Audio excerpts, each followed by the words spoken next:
Makanya Mbah Mun tuh kalau guyon itu lucu. Aku iku sakake ambek wong desa sing mlebu swarga. Saya dulu eskal mlebu swarga kok disakeni. Akhirnya beliau memberi penjelasan. Wong desa iku roe pakanan enak, iku mau kopi mbek uduk. Lah swarga iku mau nuruti sing dikarepno. Akhirnya semua mangan, ngopi, nguduk, ngopi, ora roh pakanan liyane iku ora roh. Nasi mandi yo ora roh, pizza yo ora roh apa-apa. Terus saya bilang, wah lah niku nak nganti selera tentang wanita cantik. Iku juga sederhana. Rodok pesek ya wis cantik, rodok ireng ya wis. Apa bidadarinya seperti itu karena saking enggak pengalamannya. Jadi surga itu kan nuruti apa yang diinginkan. Kira-kira keinginan orang kampung kalau di surga itu apa coba? Makanan apa coba? Ya, nak senangnya ketemel gemblong gitu. Artinya malaikat lebih suka nangani surganya orang-orang kampung di Bang Pak Rektor. Ini sudah ribet ini. Makanan apa saja sudah harus dicoba. Ya. Terus kalau di mall tahu orang macam-macam, seleranya macam-macam pasti. Enak mana kalau sampai jadi malaikat pelayan surga? Suka ngelayani orang kampung apa yang orang kota? Orang kampung kan? Jadi banyak orang yang poligami. Kalau ditanya alasannya gitu, istri satu ya cerewet, dua ya cerewet, mendingan 4 katanya. Ya banyak ya gitu. Tapi ada yang kebalikan, istri satu cerewet saja hampir jantungan, apalagi 4, tinggal matinya kan gitu. Itu semua yang menggerakkan itu kalimat. Kalimat itu satu pegangan. Banyak orang loh yang nggak ingin jadi rektor tuh banyak loh Pak Bejo. Jangan kira semua dosen ingin jadi rektor.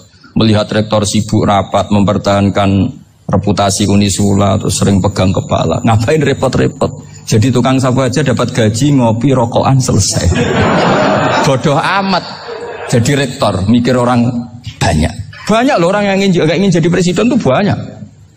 Karena ngopi nyaman, gak ada yang ganggu. Mau tidur sampai jam 9 siang juga gak ada yang ganggu. Sehingga mereka melihat pegawai negeri itu gak keren, orang kok diatur jam, disiplin. Itu memang cara Allah membagi rahmat. Mau kamu apakan coba? Cara syukurnya dia seperti itu. Bapak saya dulu tuh sering ngajarin saya, diajak jalan-jalan pagi-pagi. Melihat orang ngopi, makan uduk itu bapak seneng. Kok enak jadi wong awam. Ngene esuk-esuk nyemak bocah kesel kabeh kono enak ngopi rokokan. Bapak kadang iri sama orang awam itu iri. Sudah gitu berharap masuk surga kan enak sudah gitu. Tahu-tahu mati, tidak tahu ke surga apa ke neraka ya tidak tahu. Jadi nah, orang dulu itu orang yang bisa mensederhanakan dunia. Sehingga ya sudah cara bahagia. Makanya saya alhamdulillah saya ini kerjasama sama UII sama beberapa kampus. Memang amdan itu sengaja. Kampus itu ya punya sistem yang nggak bisa mewakili sistem kiai. Kiai juga punya sistem yang nggak terwakili oleh kampus juga sebaliknya saling melengkapi. Saya sering ketemu rektor UII, rektor kampus-kampus Islam. Mereka cerita, Gus pendidikan pondok harusnya dimodernkan gini-gini. Saya bilang, kalau pondok modern kayak kampus itu nanti saya ketemu Allah tidak bisa jawab. Kenapa Gus? Saya beri contoh gini. Kalau misalnya perempuan perawan lah atau apa saja namanya perempuan, mau tanya tentang menstruasi atau haid. Kalau semuanya sistem kampus, dia harus kuliah dulu. Registrasi dulu, kuliah dulu, bayar dulu. Dan dapat jawabannya nunggu mata kuliah pas itu. Bandingkan kalau sistem pondok, saya tuh sering ke pasar sama anak saya dicegat sama ibu-ibu. Gus, anak saya ngalami gini-gini, keluar darah terus menerus, gak 6 hari tapi 1 bulan penuh. Itu hukumnya apa Gus ya? Nanti saya mau sowan ke jenengan. Nggak ada usah sowan di sini aja. Ya sudah. Sebelum mengeluarkan darah yang rutin seperti itu biasanya haidnya berapa hari? 6 hari ya sudah ikut yang 6 hari, yang lainnya istighatsah. Ngoten tok Gus ya udah ya. Begitu terus di masalah udhiyah. Ya coba kalau semuanya pakai sistem kampus, daftar dulu, bayar dulu. Jadi ini nggak ada jawabannya, nunggu mata kuliah itu. Baru dapat jawaban. Itu biasa nggak sholat bertahun-tahun karena belum ada jawaban tentang itu. Ya itu kalau misalnya orang mati. Tahunya cara memulasara jenazah itu nunggu kuliah dulu, pas mata pelajaran itu dulu, baru menangani orang mati. Berarti orang mati itu tergeledak semua. Tapi kalau kiai kan enggak. Kesini orang mati terbakar, kalau dimandiin malah badannya copot-copot, itu gimana hukumnya? Ini ada orang mati Gus Kendat, ini disolati apa enggak? Ada orang mati oplosan ya kan. Itu disolatin enggak? Saya sering ditanya gitu. Gak usah registrasi Pak Rektor. Gak usah registrasi, gak usah daftar, gak usah seminar. Makanya kalau orang kampus wani kiai itu ya kualat tenan gitu. Karena ini yang on time ya.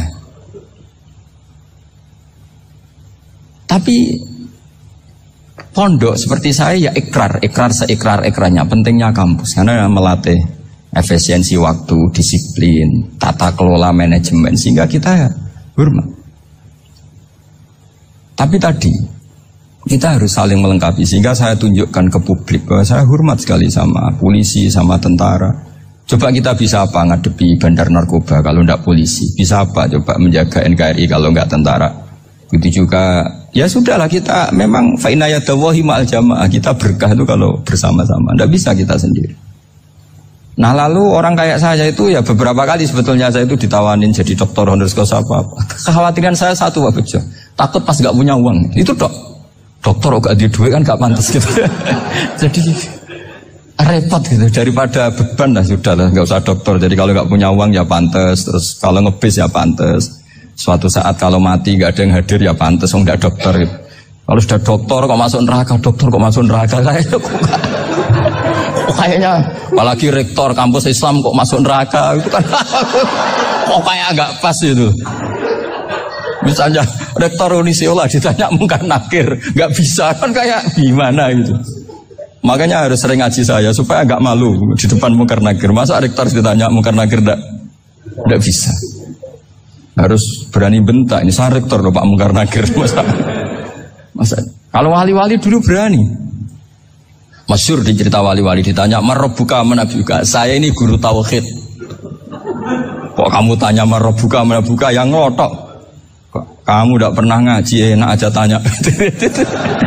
Jadi wali-wali itu ya rileks ngadepi mungkin. Saya yakin rileks wali di Bang Pak Rektor. Saya yakin itu. Karena wali itu lebih dekat Allah. Sehingga orang dulu itu saya ulang lagi ya. Ada satu kearifan namanya hidup itu apa? Hidup itu adalah cari sebanyak mungkin supaya hidup itu tidak tergantung pada banyak hal.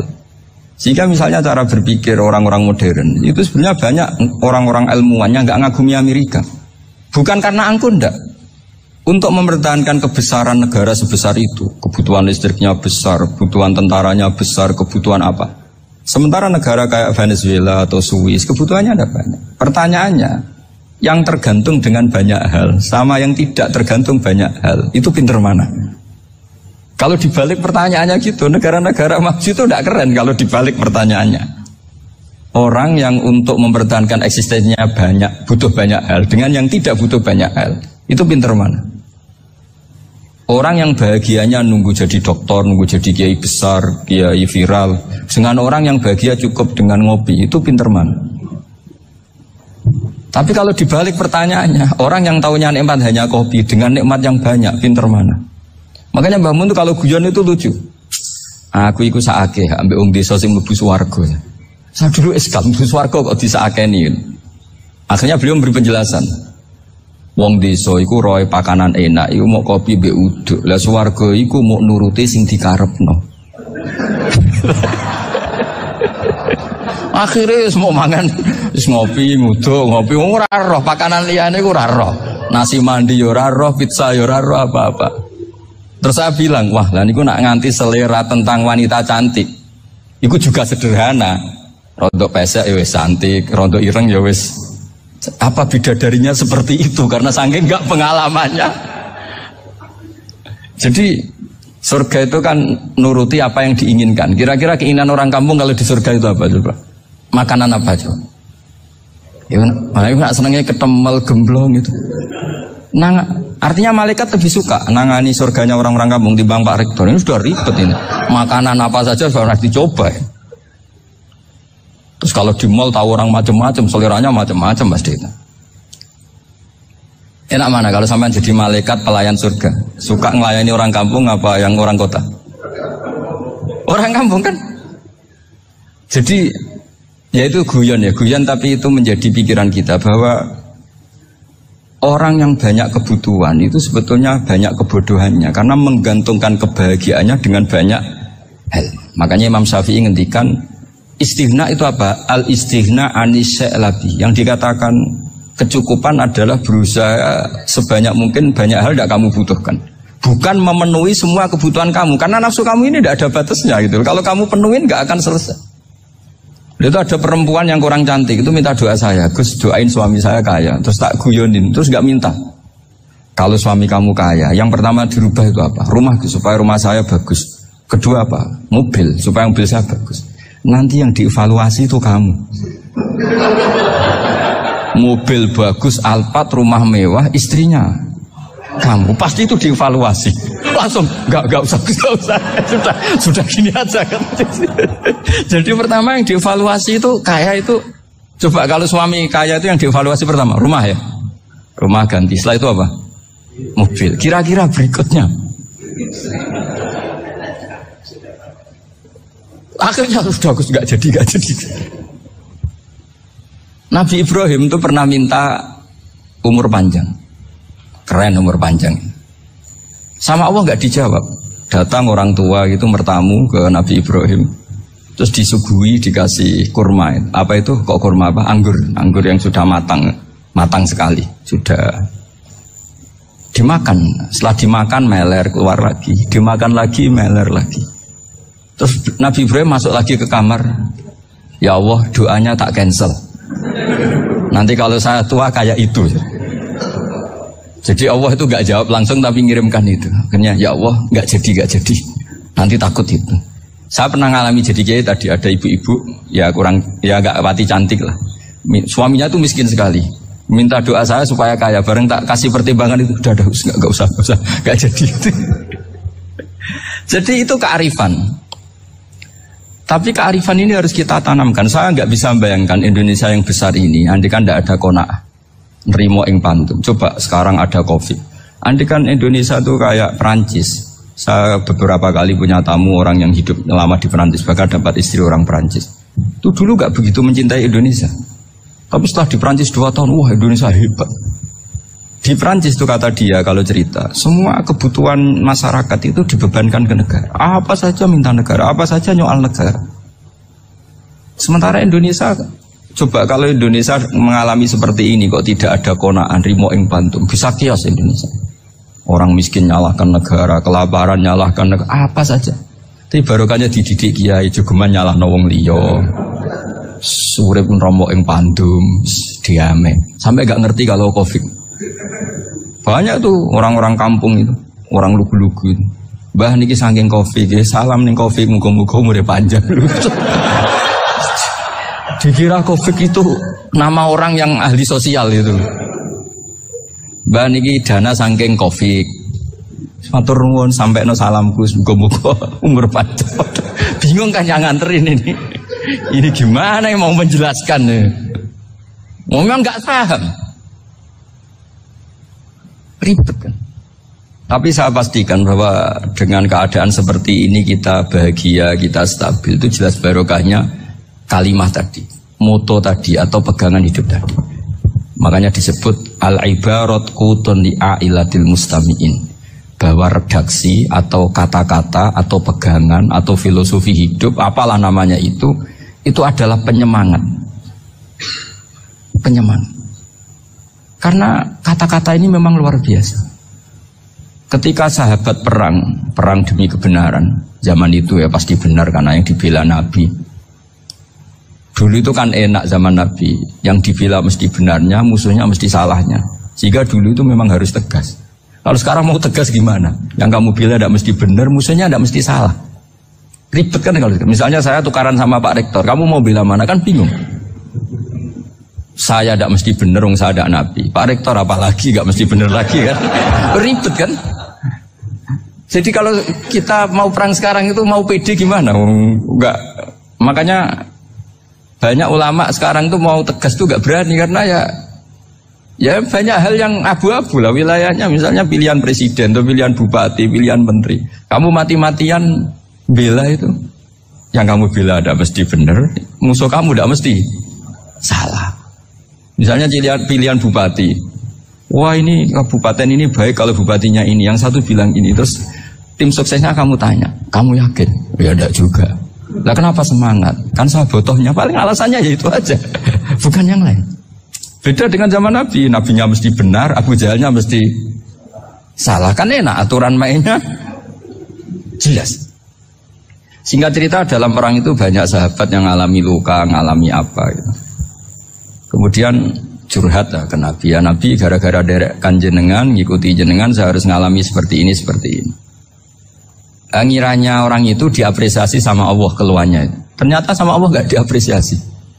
Malah diturunkan ayat in takunu ta'lamuna fa innahum ya'lamuna kama ta'lamun wa tarjuna minallah malah yarjun. Kalau kamu sakit karena perang, orang-orang kafir itu ya sakit. Itu saja berani padahal demi kekafiran. Wa tarjuna minallah malah yarjun. Padahal kamu punya nilai lebih, yaitu berharap kepada Allah yang mereka tidak punya. Saya jadi kiai itu ya kadang mangkel. Karena yang benci ya benci, yang seneng itu ngel-ngel loh kayak Pak Bejo. Jadi semuanya ribet. Nah iya, yang benci ya ganggu, yang seneng ya ganggu, tambah nemen. Seribet. Tapi kalau sudah ingat bandar narkoba, mereka berhadapan dengan polisi, kadang ditembak karena kesalahannya terlalu fatal. Antar persaingan mereka juga bisa tembak-tembakan karena merebut pasar narkoba. Itu saja mereka berani. Kok kita yang jadi kiai kadang dicium tangannya, dihormati gak berani, hanya takut apa ya, musibah-musibah kecil lah, atau problem-problem kecil. Lah iya, kalau kita bandingannya gitu. Kalau kamu mau tahajud kedinginan, itu masih nanti dihisab Allah itu gitu. Maling ayam itu keluar malam-malam, hanya dapat ayam. Itu gak takut dingin. Ya gak takut digebuki masa. Kamu mau tahajud saja takut dingin. Makanya nanti hisabnya orang soleh itu nanti dijajarkan orang dolim. Terus diperbandingkan. Wah itu habis kamu kalau itu. Jadi misalnya Unisola mau rapat, tapi ini malam, kalau malam dingin nanti sama masuk angin. Anak-anak pang di perapatan aja berani kamu. Kalau sudah perbandingannya gitu tuh ribet kita nanti. Makanya itu kalimat itu moto atau filosofi hidup. Sehingga diulang lagi nasihat itu. Iyam saskum korhun fakodu masal koma korhum mislu. Kalau kamu kena luka, orang-orang yang nggak benar juga akan kena luka. Itu aja berani demi ketidakbenaran. Masa kamu demi kebenaran nggak berani? Akhirnya orang itu, ya itu kalimat, itu heroik. Makanya kita ini penting ya. Makanya tadi himne Unisula dimulai kalimat thayyibah. Karena kalimat ini yang menjaga kita, kalimat ini. Misalnya tentang Tuhan. Kenapa orang Islam imannya kokoh seperti ini, termasuk yang sudah hidup di Amerika, di Australia, di mana-mana. Itu ya barokahnya ajaran atau barokahnya kalimah. Saya sebut kalimah saya pakai bahasa santri. Karena la ilaha illallah itu dalam tradisi santri disebut kalimatu haqqin aliyah nahya wa aliyah namut wa aliyah nub'ats. Ada yang riwayat wa biya nub'ats insyaallah ta'ala minal aminin. Kenapa mereka di mana-mana meskipun sekolah di Amerika, di Australia, bahkan di Uni Soviet tetap mukmin? Itu barokahnya ajaran yang benar. Allah itu siapa? Tuhan. Tuhan itu sifat dasarnya apa? Awal. Dia harus wujud awal sebelum makhluk yang lain. Sehingga ketika ada negara yang maju, yang tertib, manajemennya tertib, masyarakatnya makmur, tapi punya Tuhan yang tidak seperti itu, tidak awal, itu sudah gak nyaman. Karena ndaklah keren Tuhan saya, karena Tuhan saya itu al-awwal, zat yang pertama. Tuhan saya keren lah, zat yang gak mati. Tuhan yang gak mati, yang gak pernah ngalami kematian. Sehingga tontonan atau yang dilihat kenikmatan-kenikmatan yang lain ini tidak mengubah dia pendirian tentang Tuhan. Karena mantapnya satu kalimat tadi, bahwa Tuhan itu ya harus satu, harus awal, harus tidak mati, tidak rusak, tidak ngalami apa-apa yang membahayakan. Sehingga ketika ditawarin Tuhan yang lain, meskipun menjanjikan secara finansial atau kemakmuran, mereka gak tertarik. Itu coba, itu barokahnya makmur apa barokahnya ajaran? Barokahnya ajaran. Sering negara Islam itu kalah makmur dengan mereka, tapi barokahnya ajaran ini tetap apa? Tetap Islam. Makanya Nabi Ibrahim, Nabi yang sukses bikin waja'alaha kalimatam baqiyatan fi aqibi. Sehingga kita ini bukti sama orang tua misalnya, itu ya karena ajaran. Suwargamu itu karek wong tuamu. Nak wong tuamu ridho, Allah ridho. Nak ora ridho, Allah ora ridho. Ridho fi ridhol walidain wa sakhatu wa sukhtu fi sakhatil. Sehingga ketika ada orang tua yang agak brengsek gitu, anak-anak tetap hormat. Punya orang tua yang miskin, yang sudah miskin, tukang tombok nomor, banyak kan di kampung gitu. Ya tetap hormat. Coba kalau dari awal kita ngajari orang tua kamu hormati ya, kalau baik, kalau tidak usah. Bisa geger Indonesia. Tapi barokahnya ajaran-ajaran itu Indonesia tertib karena ada ajaran. Nah ini di sini pesantren dan Unisula semua harus berkontribusi membuat ajaran yang benar itu adalah ciri utama Islam. Sehingga Islam ini dimulai dengan ajaran kalimatu haqqin alaiha nahya wa alaiha namut. Sehingga kita tenang seperti ini. Saya ini termasuk kiai yang tenang. Meskipun kata orang banyak saya ini kiai besar, tapi termasuk kiai yang paling tenang. Termasuk yang paling tenang. Karena saya ini pakai mazhab orang-orang hebat. Saya berkali-kali cerita, orang kayak Imam Syafi'i itu orang yang luar biasa. Saya berkali-kali cerita, orang yang tadi nyium tangan kamu ya Imam Syafi'i, di belakang tuh ngerasani kamu, menghujat kamu. Jawabannya enak saja. Berarti saya alhamdulillah orang yang wibawa. Buktinya di depan saya nggak berani. Jadi enteng saja. Diceritain sebagian kampung, sebagian separuh dari warga kamu itu nggak suka kamu. Ya bagus lah nggak suka saya, nggak akan utang duit saya. Di mana-mana orang utang tuh karena teman dekat. Kalau nggak seneng pasti minimal nggak utang, nggak pinjam mobil, nggak pinjam apa. Berkah mana yang seneng sama yang gede? Jadi dianggap enteng saja. Semua yang dialamin dianggap enteng saja. Misalnya punya istri pemarah, ya bagus lah marahin suami. Kalau marahin tonggo malah ribet. Jadi kau harus terima kasih kalau dimarahin istri. Bagus lah marahin saya mah, kalau marahin tonggo ribet.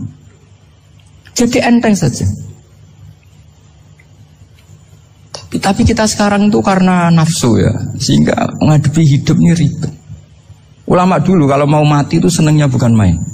Sudah lama saya ini ingin gak maksiat. Kayaknya gak maksiat paling efektif itu mati. Ya tidak apa-apa Gusti, kalau sebaiknya mati ya mati aja.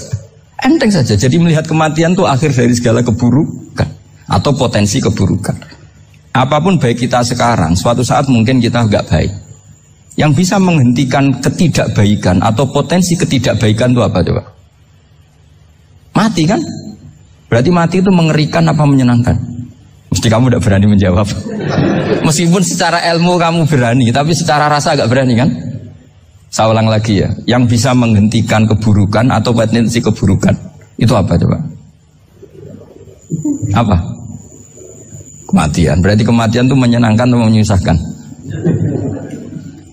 Apapun kamu tidak berani jawab karena kamu agak-agak duniawi itu kelihatannya. Tapi secara ilmu, kamu tahu kan kalau mati itu tidak buruk-buruk banget. Karena apa? Itu akhir dari segala keburukan. Sehingga Nabi ngajarkan kalimat itu begitu luar biasa. Allahumma ahyini makanatil hayatu khairan li wa tawaffani makanatil wafatu khairan li. Nabi melihat dunia itu begitu indah. Ya Allah, kalau saya ini hidup, anggap saja hidup ini ziyadatan li fi kulli khairin, menjadi modal saya menambah segala kebaikan. Jika suatu saat saya mati, anggap mawon rohatan li min kulli syarrin, itu akhir dari segala keburukan saya. Sehingga mati hidup ya baik karena di situ kita bisa berkontribusi, beramal soleh. Mati juga baik karena mengakhiri segala keburukan. Nabi nate ngendikan lagi, ajaban li amril mu'mini inna amrahu kullahu khair. Orang mukmin itu mengagumkan, semuanya baik. In asobathu na'ma syakara fakana khairan lah. Kalau baru dapat nikmat, dia syukur, maka itu baik. Wa in asobatu dharra sabara. Kalau dapat masalah mereka sabar, itu juga baik. Jika orang mukmin dua sisinya pasti baik. Itu juga kalimat, maksudnya moto atau pegangan hidup. Nah berikut ini saya beri contoh, ini kenangan saya, ini contoh terakhir. Masalah jadi orang terkenal maupun tidak. Di sini dicontohkan Imam Ghazali di halaman 367 di kitab saya 367, juznya 3 di kitab Ihya Ulumuddin. Di sini beliau cerita betapa untuk menjaga ikhlas sebaiknya orang itu tidak terkenal, tidak syuhrah, tidak terkenal. Oke, itu kita sepakat ya, karena kalau terkenal mungkin orang dipaksa publik dengan tanda kutip untuk selalu berbuat baik, tapi karena jaim lah, jaga image atau apa. Tapi ketika dibalik pertanyaannya, kamu rela yang terkenal itu orang nggak benar, sementara yang orang benar itu nggak terkenal. Lalu masyarakat taunya yang tidak benar. Kalau pertanyaannya dibalik gitu, orang baik wajib terkenal enggak? Kalau pertanyaannya dibalik seperti itu, dokter yang benar tidak terkenal, yang malpraktek terkenal. Kamu ingin kondisi seperti itu? Gak ingin kan? Kampus yang bagus gak terkenal, kampus yang bagus gak terkenal, yang gak bagus. Nah, artinya apa? Gara-gara olah kata, olah pikiran, ini logika jadi rubah. Lagi-lagi apa? Jawaban itu ada di kata-kata sebetulnya. Makanya bab-bab seperti ini tidak usahlah kita berdebat, berpolemik. Sebaiknya orang itu humul, menutup diri. Apa sebaiknya orang terkenal itu nggak perlu seperti itu. Sudah terserah Tuhan saja. Makanya saya mulai dulu ngaji sampai sekarang itu ya tidak punya punya ikon tertentu atau punya website tertentu, enggak. Sudah terserah pangeran. Sudah saya juga tidak sok suci materialistik atau enggak, ya tidak mikir saya. Bukan apa-apa ya, karena saya ini kiai, jadi biasa urusannya sama Allah, tidak sama makhluk. Jadi pusing kalau sama sarah-sarahnya makhluk itu pusing. Meskipun rektor kalau nasihati saya pasti tidak saya terima, itu tetap makhluk, itu sudah ada ngefek kalau saya itu sudah ada itu. Bukan karena saya sombong, ya memang makhluk betul gitu, bukan. Cuma nasibnya bejo aja, tapi makhluk tetap makhluk.